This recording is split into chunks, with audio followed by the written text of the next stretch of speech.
لا حول ولا قوة إلا بالله العلي العظيم. حسبنا الله ونعم الوكيل، نعم المولى ونعم النصير. أعوذ بالله السميع العليم من الشيطان اللعين الرجيم. بسم الله الرحمن الرحيم.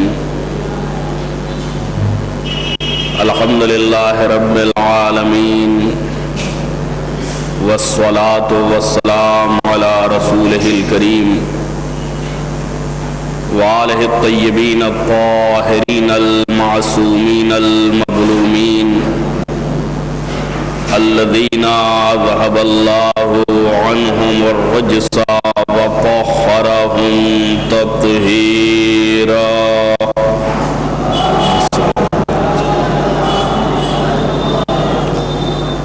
أما بعد فقد قال الإمام علي بن حسين زين العابدين عليه الصلاة والسلام في دعائه: يوم لا يخزي الله النبي والذين آمنوا معه نورهم ويسعى بين أيديهم وبأيمانهم يقولون ربنا أتمم لنا نورنا واغفر لنا إنك على كل شيء قدیر.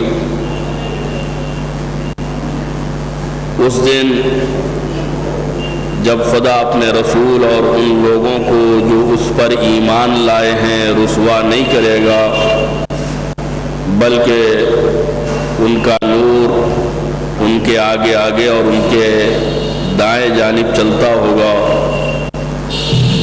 اور وہ لوگ یہ کہتے ہوں گے کہ اے ہمارے پروردگار، ہمارے لیے ہمارے نور کو کامل فرما اور ہمیں بخش دے، اس لیے کہ تو ہر چیز پر قادر ہے.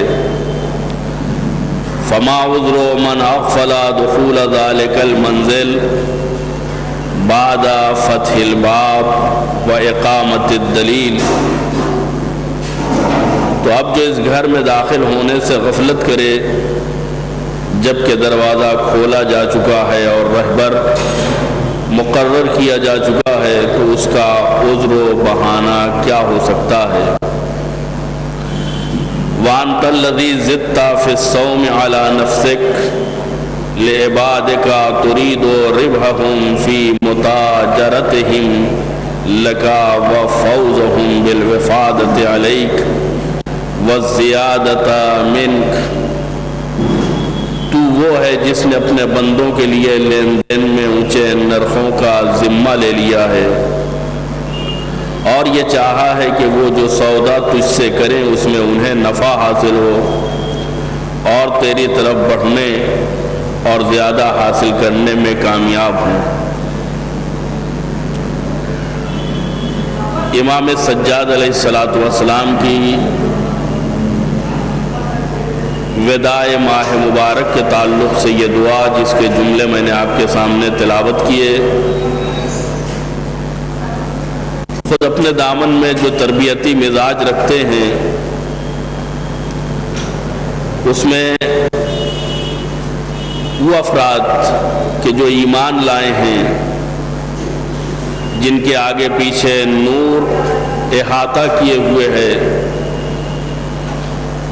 اور یہ نور ان کی رہنمائی کرتا ہے، ان کے داہنے جانب چلتا ہے، وہ لوگ اپنے نور کے بارے میں کہیں گے ربنا اتمم لنا نورنا، پروردگار تو ہمارے نور کو کامل فرما، واغفر لنا، اور ہماری مغفرت فرما، انک علی کل شیء قدیر، بے شک تو ہر چیز کے اوپر قدرت رکھتا ہے. یہاں کے اوپر نورانی مزاج رکھنے والوں کے سلسلے میں بھی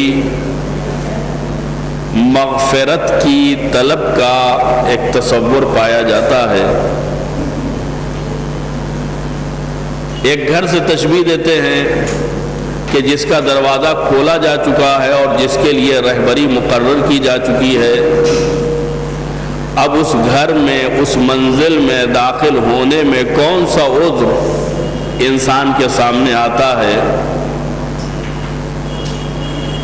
اس کے بعد امام ایک معاملے کا ذکر کرتے ہیں کہ خدا اپنے بندوں کے ساتھ تجارت کرتا ہے، یا بندوں کو تجارت کرنے کا موقع عنایت کرتا ہے، اور اس تجارت میں خدا کا مقصد یہ ہوتا ہے کہ بندوں کو نفع پہنچائے اور انہیں ان کے استحقاق سے زیادہ عنایت فرمائے۔ لہذا ارشاد ہوتا ہے وَأَنْتَ الَّذِي زِدْتَ فِي الصَّوْمِ عَلَى نَفْسِكَ لِعِبَادِكَ، تو وہی ذات ہے کہ جس نے اپنے بندوں کے سلسلے میں اپنے نفس پر اضافے کو اور زیادہ نرخوں کو معین کیا ہے۔ ترید ربحہم فی متاجرتہم لکا، تیرا ارادہ کیا ہے؟ تاکہ تو بندوں کو نفع پہنچائے، انہیں منافع عطا کرے۔ وَفَوْزَهُمْ بِالْوِفَادَةِ عَلَيْكَ وَالزِّيَادَةِ مِنْكَ، ہر منزل پہ وہ چاہتا ہے کہ زیادہ سے زیادہ بندوں کو سود اور انہیں منافع حاصل ہو۔ یعنی خدا اور بندے کے درمیان میں ایک تجارت چل رہی ہے، ایک فریق ہے خدا اور ایک فریق ہے بندہ،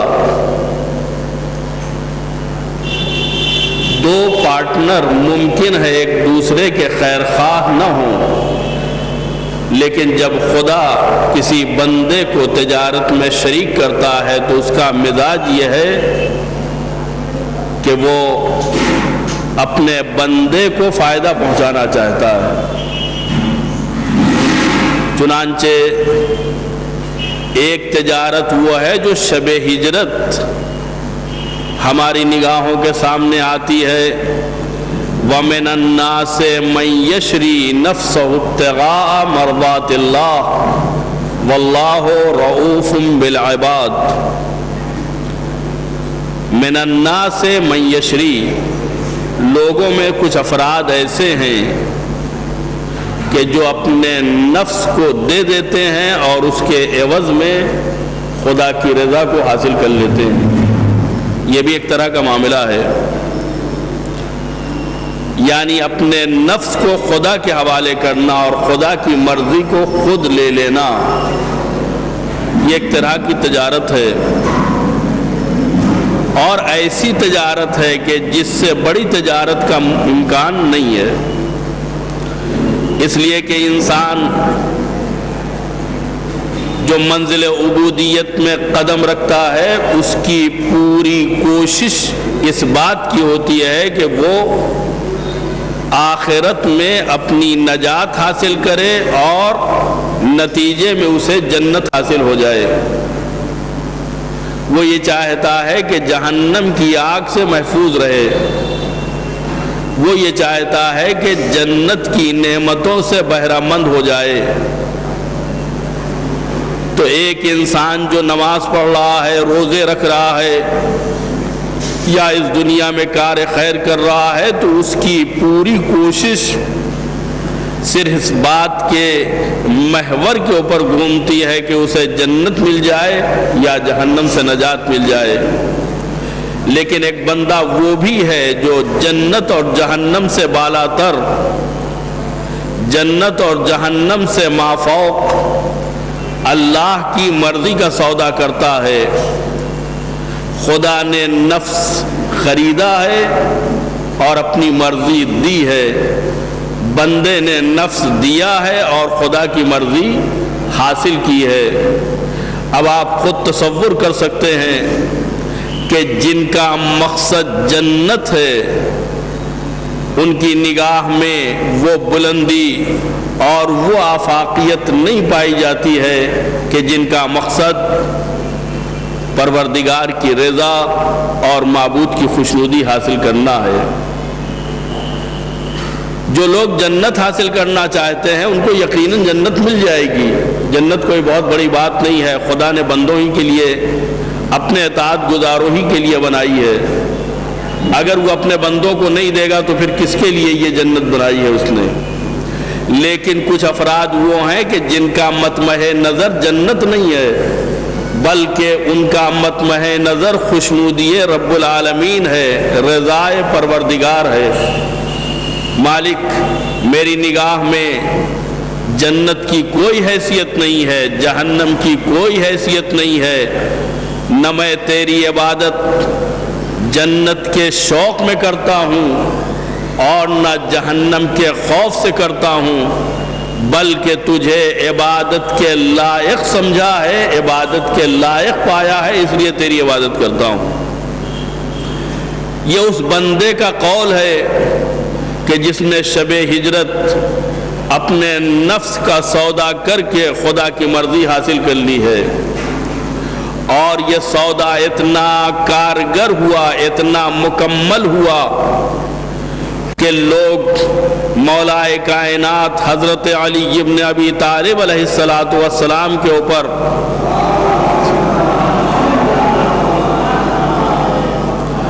ظلم کرتے رہے، اور علی ان مظالم کا جواب دینے کے بجائے خندہ پیشانی سے لوگوں کے ساتھ اسلامی طریقے اور اسلامی اخلاق کے ساتھ پیش آتے رہے.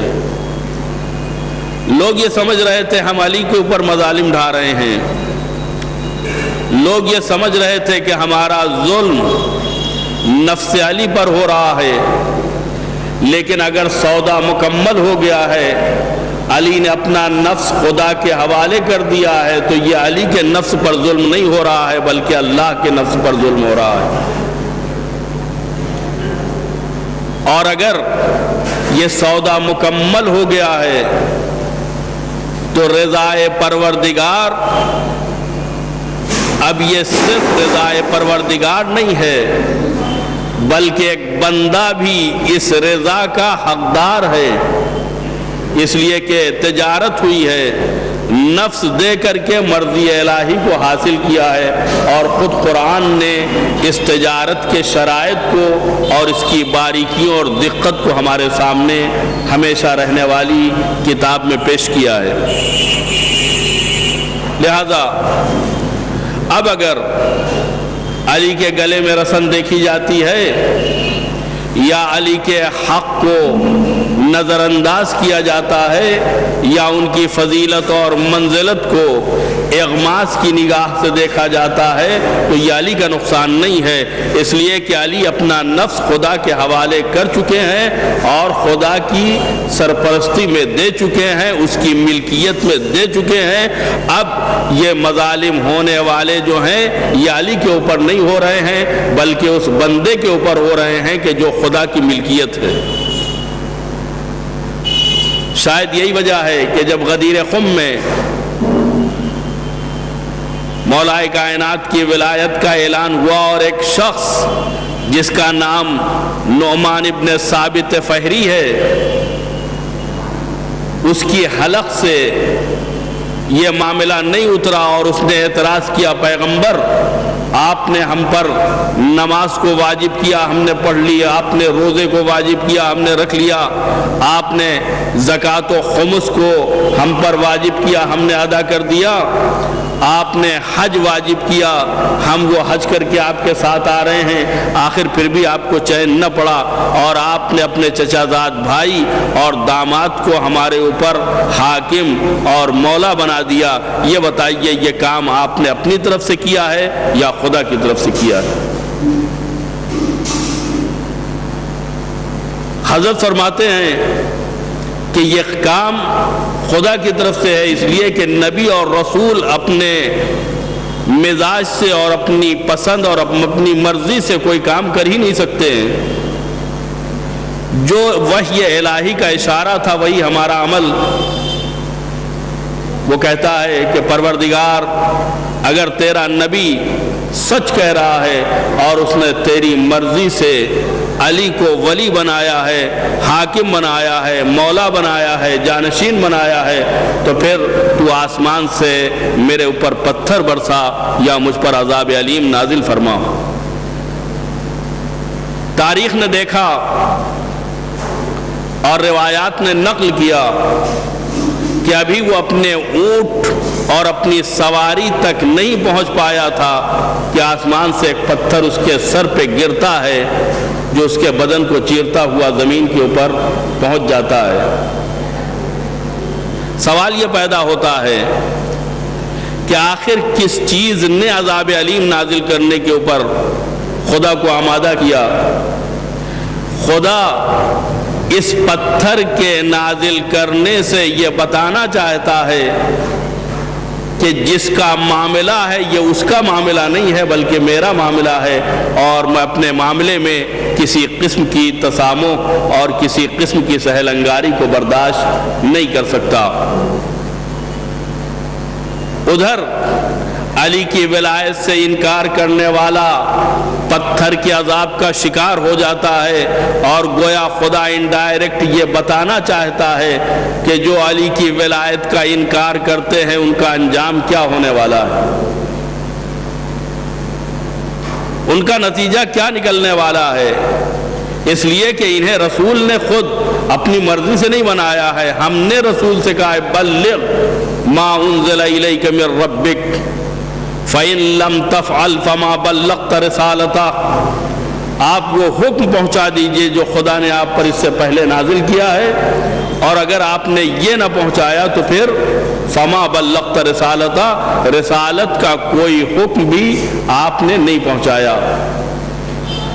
اور جب پیغمبر نے غدیر خم میں اس حکم کو امت کے حوالے کیا تو قرآن کی آیت آتی ہے الیوم اکملت لکم دینکم واتممت علیکم نعمتی ورضیت لکم الاسلام دینا، آج کے دن ہم نے تمہارے لیے تمہارے دین کو کامل بنا دیا، اپنی نعمتوں کو تمہارے اوپر تمام کر دیا، اور تمہارے دین اسلام سے میں راضی ہو گیا۔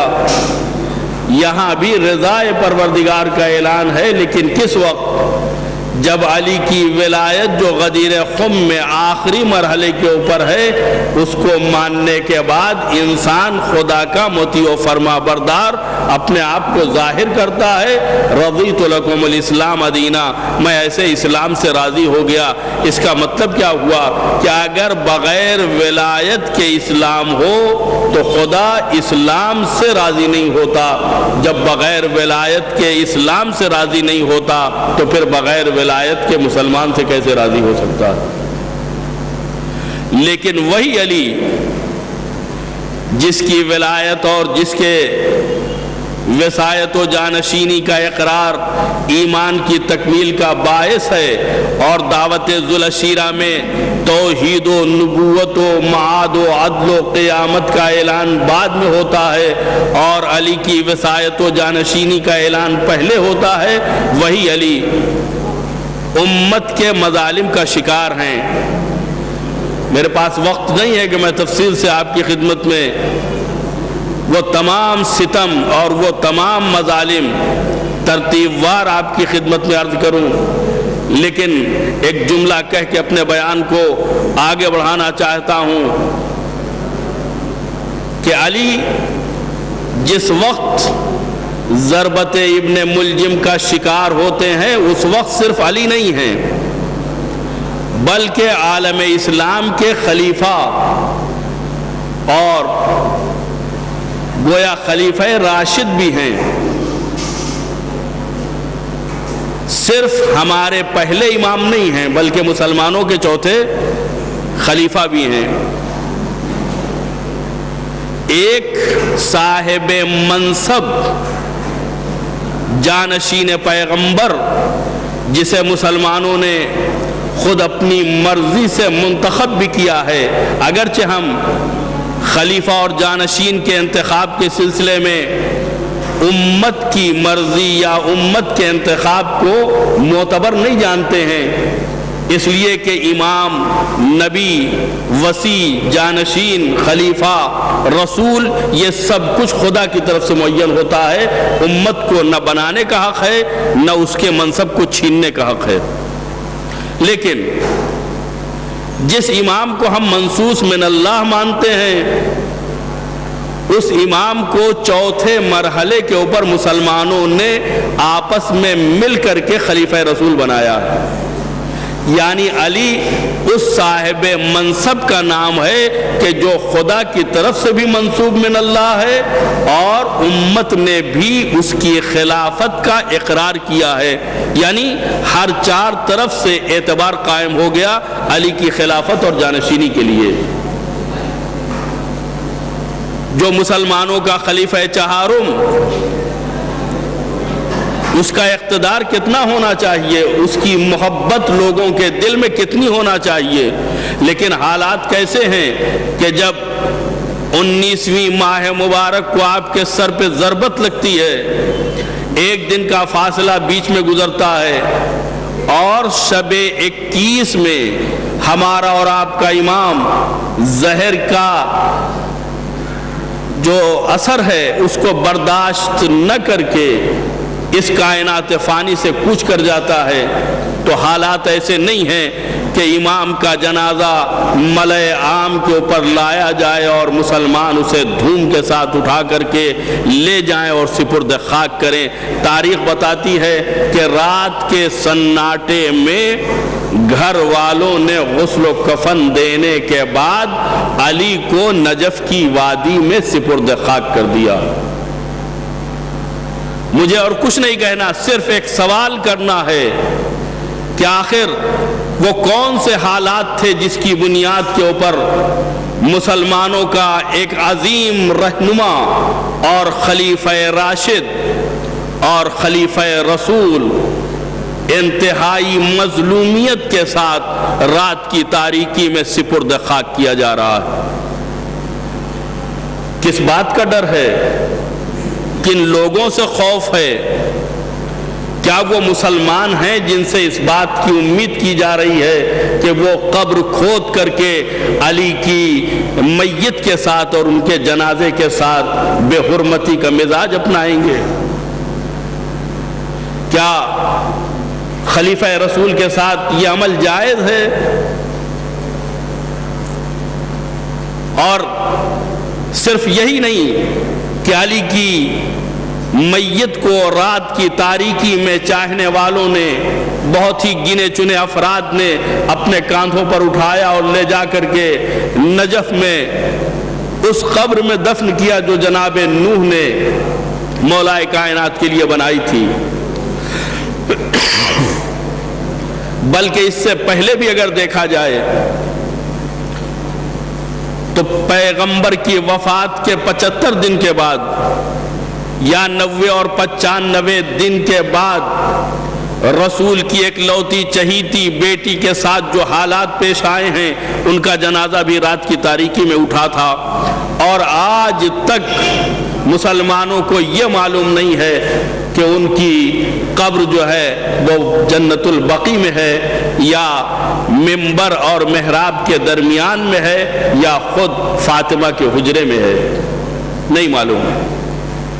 آخر وہ کون سے حالات ہیں جن کی بنیاد پر نہ فاطمہ کی قبر معلوم تھی اور نہ علی کی قبر جو ہے وہ لوگوں کو معلوم تھی؟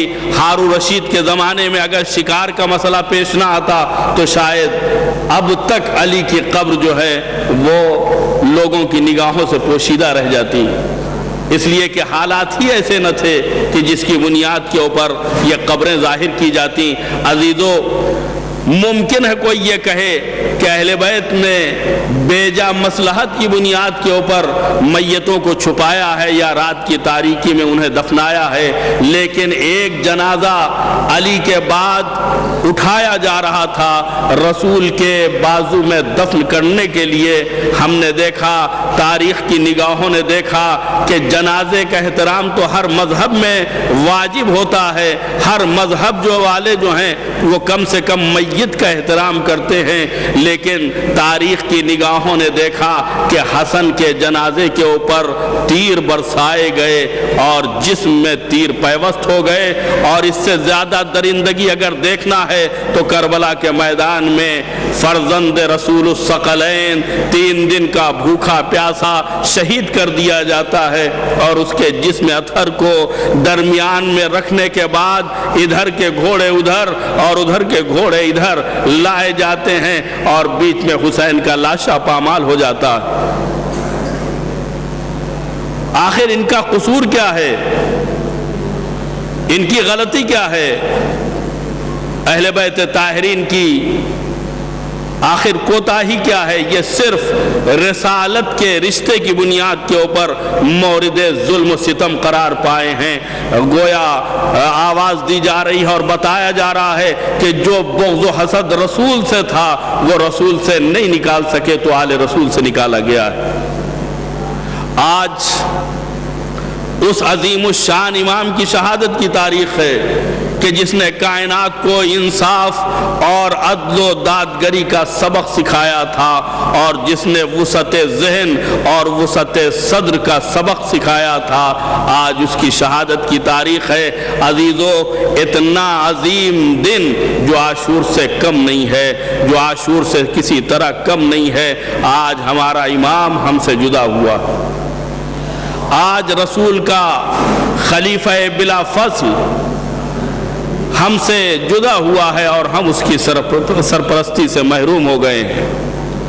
ہم اسی کا واسطہ دے کر کے اپنے گناہوں کی بخشش کا مطالبہ کرتے ہیں۔ پروردگارا، اس عظیم شخصیت کا واسطہ جس کے پورے گھرانے نے اسلام کی تبلیغ اور اسلام کی حفاظت کے لیے ایسی قربانیاں دی ہیں جن کی کوئی مثال کائنات میں نہیں پائی جاتی، پروردگارا ان کے صدقے میں ہمارے گناہوں کو معاف فرما دے۔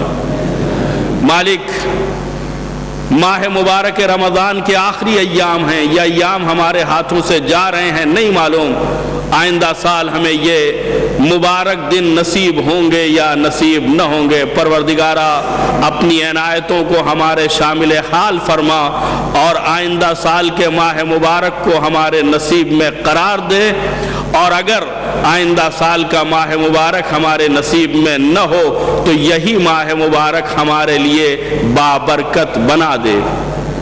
پروردگارا، ہماری سب سے عظیم دعا اور سب سے بڑی دعا، ہماری سب سے بڑی مشکل کو حل کرنے کی دعا امام زمانہ کے ظہور کی دعا ہے۔ کائنات ظلم و ستم کے چنگل میں سسک رہی ہے، پروردگارا ہماری مصیبتیں اس وقت تک حل نہ ہوں گی جب تک کہ تیرا ولی برحق پردہ غیبت اٹھا کر کے عدل و انصاف کی بساط بچھانے کے لیے کائنات کے اوپر عدل و انصاف کا پرچم نہ لہرائے گا۔ پروردگارا، تو اپنے ولی برحق کے ظہور میں تعجیل فرما، اور ہمیں ان کے اعوان و انصار میں شمار ہونے کی توفیق عنایت فرما۔ وصلی اللہ علی محمد وآلہ الطیبین الطاہرین۔ آپ حضرات ایک سورہ فاتحہ جملہ مومنین و مومنات کو ایصال فرمائیں۔